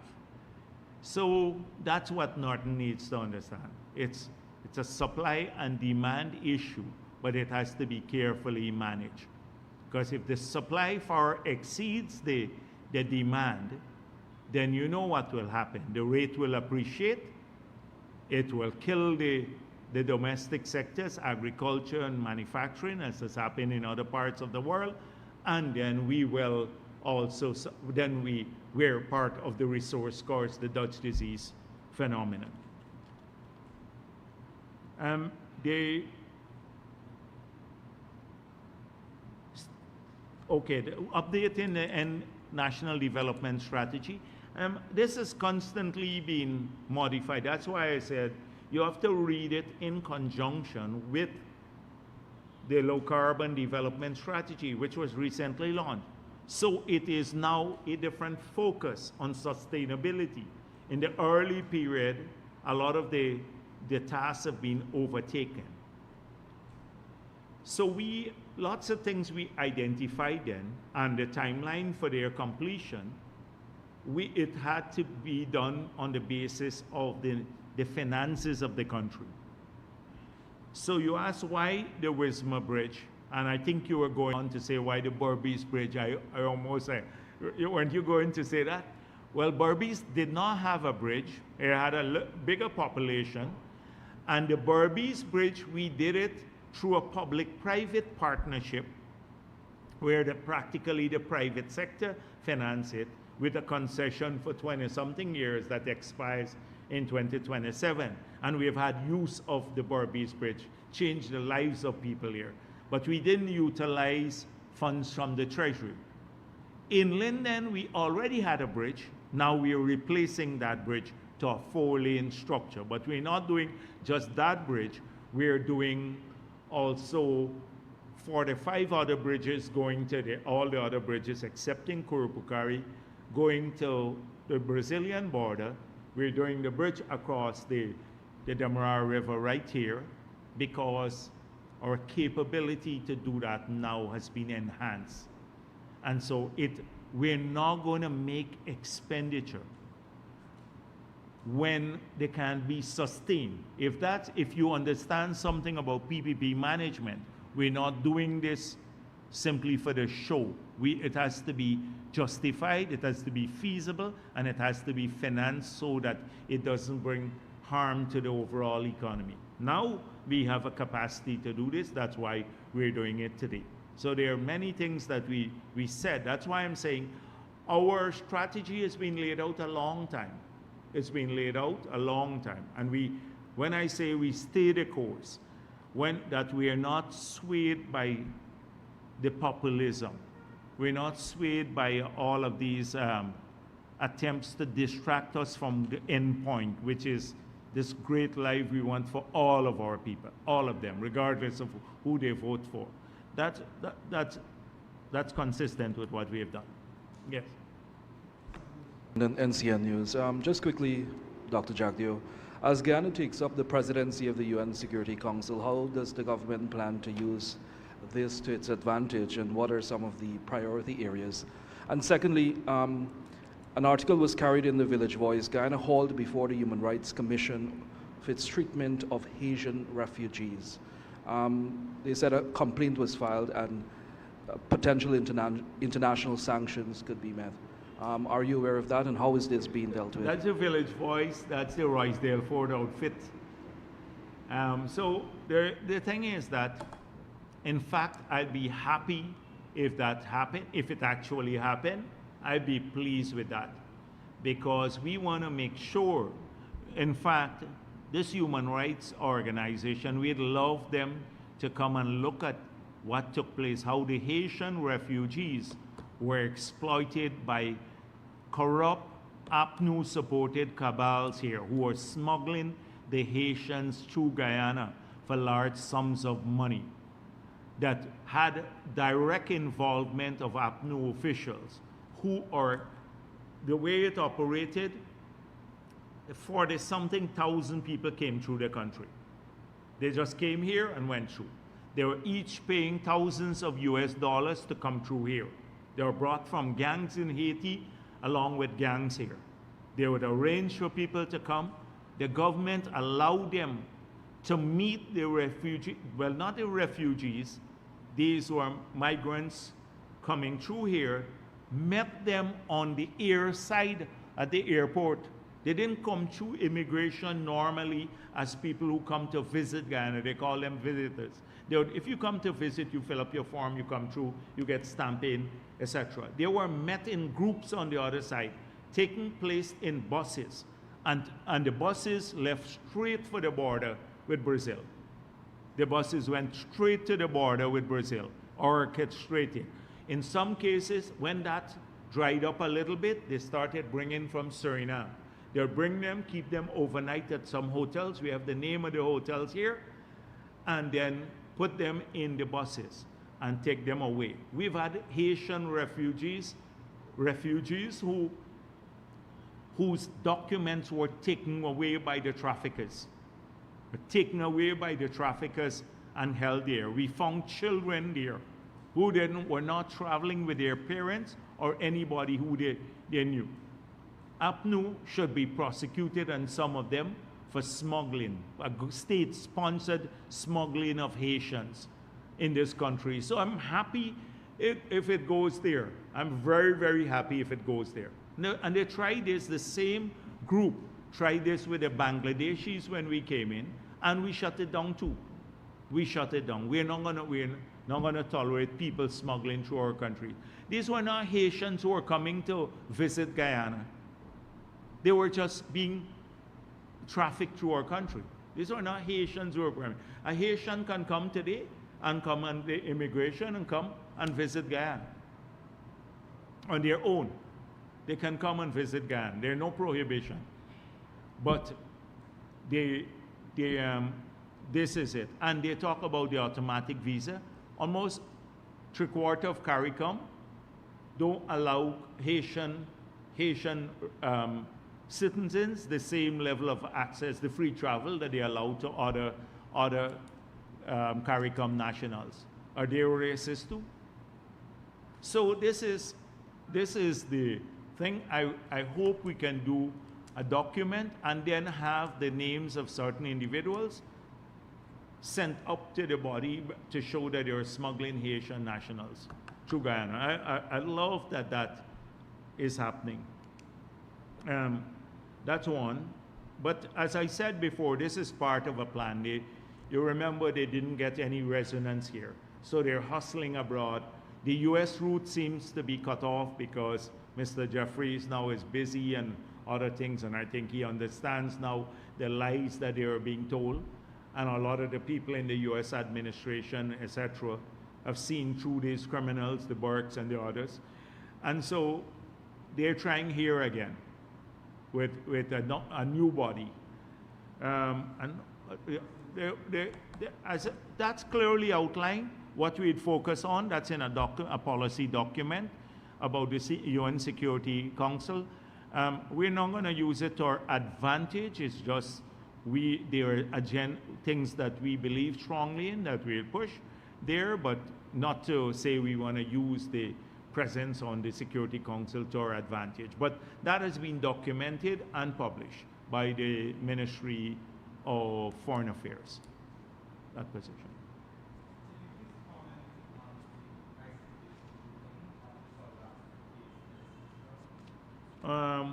We're pleased with the ruling. We're pleased with the ruling, and we hope that Israel would comply with the ruling.